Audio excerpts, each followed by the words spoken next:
Salam belajar sepanjang hayat, kita jumpa lagi di hidrolisis garam. Ketika suatu asam bereaksi dengan basa, akan dihasilkan garam. Garam itu bisa punya sifat netral, asam, ataupun basa.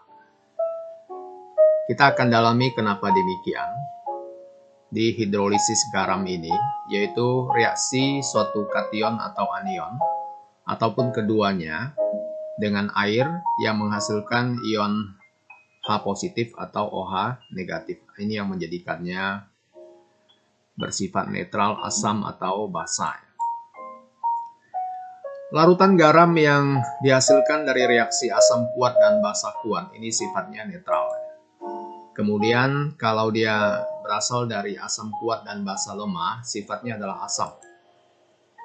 Kalau dia bereaksi dari asam lemah dengan basa kuat, sifatnya basa. Kita lihat yang jenis pertama, garam dari asam kuat dan basa kuat. Contohnya misalkan natrium klorida. Ini terbentuk dari asam kuat HCl dan basa kuat NaOH yang tidak dapat terhidrolisis sehingga larutannya bersifat netral. Kenapa netral? Karena anion Cl negatifnya adalah basa konjugasi yang sangat lemah. Karena berasal dari asam kuat HCl, sehingga cenderung tidak dapat menarik proton. Demikian pula dengan kation Na positif, ini tidak terhidrolisis juga. Sebagaimana dalam air, Na positif hanya akan terhidrasi atau hanya dikelilingi oleh molekul-molekul pelarut H2O. Oleh karena densitas muatan yang rendah, kemampuan kation ini mempolarisasi molekul-molekul H2O di sekitarnya untuk melepas proton dapat diabaikan. Akibatnya, kation Na positif cenderung tidak memengaruhi keasaman dari larutan. Anion-anion basa konjugasi dari asam kuat yang tidak terhidrolisis, contohnya ini, Cl negatif, Br negatif, I negatif, NO3 negatif, dan ClO4 negatif.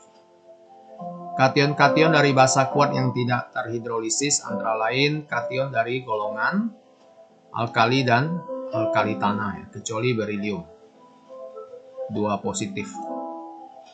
Jadi larutan garam dari asam kuat dan basa kuat umumnya tidak mengubah perbandingan konsentrasi H positif dan OH negatif dalam air. Oleh karena itu pH-nya 7 ya, tetap netral.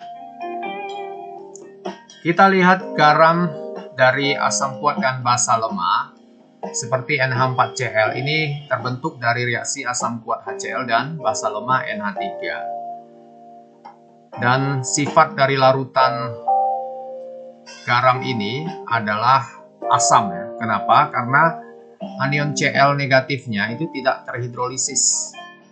Sedangkan yang mengalami hidrolisis adalah kation NH4 positif yang merupakan asam konjugasi lemah yang berasal dari basa lemah NH3. Sehingga dapat mendonorkan proton kepada H2O dan membentuk ion hidronium ya.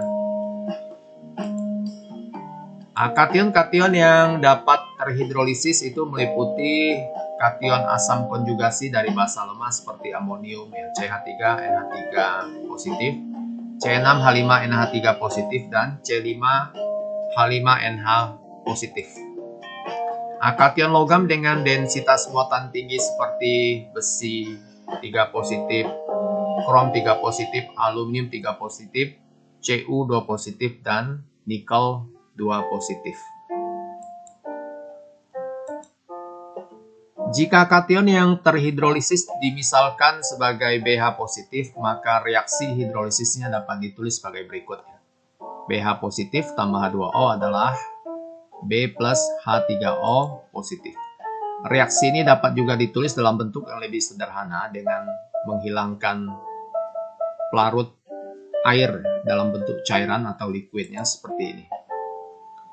BH positif setimbang dengan B plus H positif. Sehingga kita dapat menyatakan tatapan hidrolisisnya adalah B kali H positif dibagi dengan BH positif.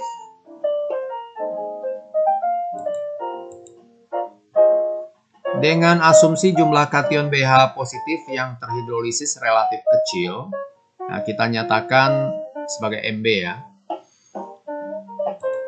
Maka kita dapat menuliskan KH-nya itu sebagai apa? H positif kuadrat dibagi dengan Mb. Sehingga H positifnya adalah akar KB kali Mb. Ini rumus ini banyak dipakai nanti. Hubungan antara nilai tetapan kesetimbangan KH dengan KB dan KW itu dapat dinyatakan sebagai berikut. Nah, KH sama KW per KB, sehingga H positif ya, KH-nya digantikan dengan KW per KB. Ini kali dengan MB ya. Di mana MB adalah molaritas komponen kation garam yang terhidrolisis. Oleh karena itu, larutan garam dari asam kuat dan basa lemah akan selalu meningkatkan konsentrasi H positifnya dalam air, makanya larutannya bersifat asam atau pH-nya kurang dari 7. Kita lihat garam yang ketiga, yaitu dari asam lemah dan basa kuat. Contohnya KCN. Ini terbentuk dari asam lemah HCN dan basa kuat KOH. Nah, ini kation K positifnya tidak terhidrolisis. Sedangkan anion Cn negatifnya yang dapat terhidrolisis karena merupakan basa konjugasi lemah yang berasal dari asam lemah HCN. Sehingga dapat menarik proton dari air dan membentuk ion hidroksida atau OH negatif.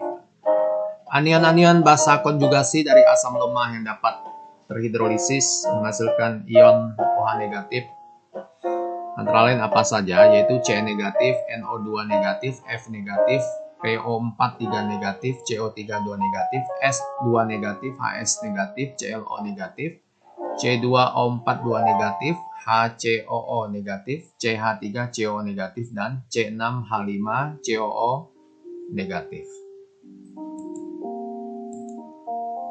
Nah, jika anion yang terhidrolisis dimisalkan sebagai A negatif, maka reaksi hidrolisisnya dapat ditulis sebagai A negatif plus H2O setimbang dengan Ha plus OH negatif. Sehingga tetapan hidrolisisnya dapat dituliskan sebagai apa? Ha kali OH negatif dibagi A negatif.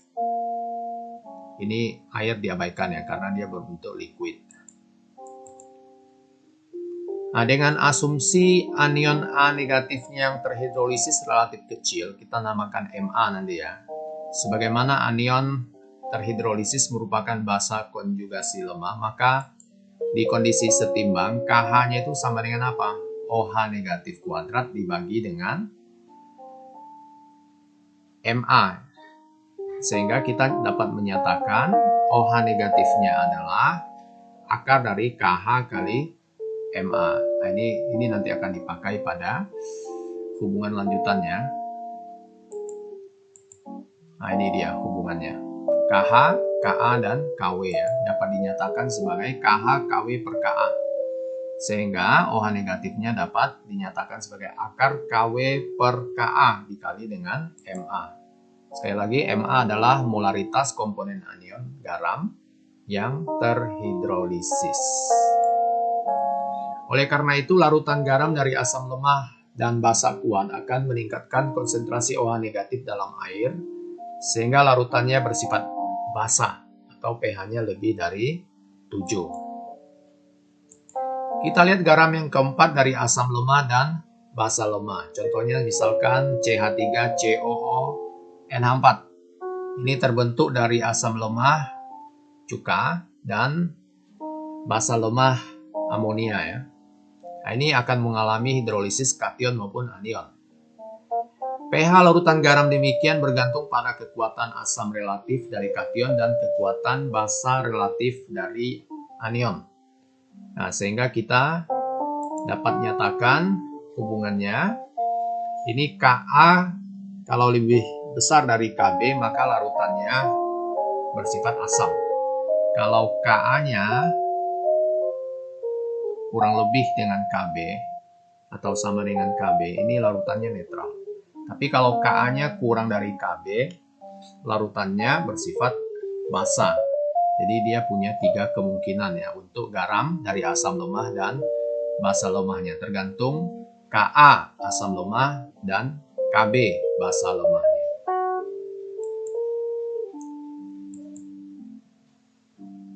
pH larutan garam dari asam lemah dan basa lemah dapat diperkirakan menggunakan rumus berikut dengan asumsi jumlah garam yang terhidrolisis relatif sangat kecil. Ini dia. KH sama dengan KW per Ka kali Kb. Nah, sehingga kalau kita ingin mencari H positifnya, berarti adalah KW dikali dengan Ka dibagi dengan Kb ya. Ini contoh soal supaya lebih mantap pemahaman konsepnya. Tentukan pH larutan garam berikut dalam air. Ini NaOCl, C6H5NH3Cl, dan NH4F. Dengan konsentrasi 0,3 molar, 0,2 molar, 0,1 molar, Ka-nya masing-masing diketahui dan Kb-nya ya. Kita lihat yang A. Garam NaOCl termasuk garam dari asam lemah, HOCl, dan basa kuat NaOH, sehingga kation Na positifnya tidak terhidrolisis, sedangkan anion OCl negatif akan terhidrolisis menghasilkan larutan bersifat basa. pH-nya lebih dari 7. Nah, ini cara hitungnya. Kita tahu bahwa OH negatif adalah KW per Ka dikali dengan Ma ya. Nah, ini KW-nya adalah 10 pangkat negatif 14. Ka-nya tadi di soal sudah diketahui 2,9 kali 10 pangkat negatif 8. Nah, OCl negatifnya ini adalah 0,3. Jadi kita tinggal masukkan di sini. Sehingga setelah dikalikan, ini hasilnya adalah 1,03 kali 10 pangkat negatif 7. Diakarkan jadi 3,22 kali 10 pangkat negatif 4. Nah, supaya enak hitungnya ini pangkatnya dibuat genap ya. Ini 10,3 kali 10 pangkat negatif 8. 10,3 akarnya adalah 3,22. 10 pangkat negatif 8 akarnya adalah 10 pangkat negatif 4. Nah, OH negatifnya sudah dapat, kita cari POH dengan negatif log kan. Yaitu negatif log dari 3,22 kali 10 pangkat negatif 4. Yaitu 3,49. Nah, ini juga bisa ditulis dengan 4 min log 3,22. Nah, kemudian pH-nya adalah 14 dikurang POH, yaitu 14 dikurang 3,49, yaitu 10,51. Jadi jelas ya, pH-nya lebih dari 7. Kita lihat yang B, garam C6H5NH3Cl termasuk garam dari asam kuat HCl dan basa lemah C6H5NH2. Sehingga anion Cl negatif tidak terhidrolisis, sedangkan kation C6H5NH3 akan terhidrolisis menghasilkan larutan yang bersifat asam atau pH-nya kurang dari 7. Nah, ini dia. Berarti kita cari H positif akar KW per Kb kali Mb. KW-nya 1 kali 10 pangkat negatif 14. Kb-nya adalah 7,4 kali 10 pangkat negatif 10. Ini sudah diketahui dari soal ya. Kemudian Mb-nya adalah 0,2. Ini juga ada di soal. Sehingga ini dioperasikan, dibagi dikali dapat 2,7 kali 10 pangkat negatif 6. Nah, akar dari 2,7 adalah 1,64. Akar dari 10 pangkat negatif 6 adalah 10 pangkat negatif 3. Sehingga pH-nya adalah negatif log dari 1,64 kali 10 pangkat negatif 3, yaitu 2,78. Nah, jelas ini pH-nya kurang dari 7. Yang C, garam NH4F termasuk garam dari asam lemah HF dan basa lemah NH3. Sehingga kation NH4 positif dan anion F negatif keduanya terhidrolisis. Nah, oleh karena Ka dari Hf lebih besar dari Kb, maka larutan akan bersifat asam ya. pH-nya kurang dari 7. Mari kita hitung. Jadi H positif akar Kw kali Ka per Kb. Nah, ini tinggal dimasukkan ya. Kw 1 kali 10 pangkat negatif 14. Ka-nya itu 6,6 kali 10 pangkat negatif 4. KB-nya 1,8 kali 10 pangkat negatif 5 ya. Nah, sehingga kita dapatkan 3,67 kali 10 pangkat negatif 13. Ini kita jadikan 36,7 kali 10 pangkat negatif 14. Akar dari 36,7 adalah 6,05. Akar dari 10 pangkat negatif 14 adalah 10 pangkat negatif 7. Maka pH-nya adalah negatif log dari 6,05 kali 10 pangkat negatif 7, yaitu 6,22. Terima kasih.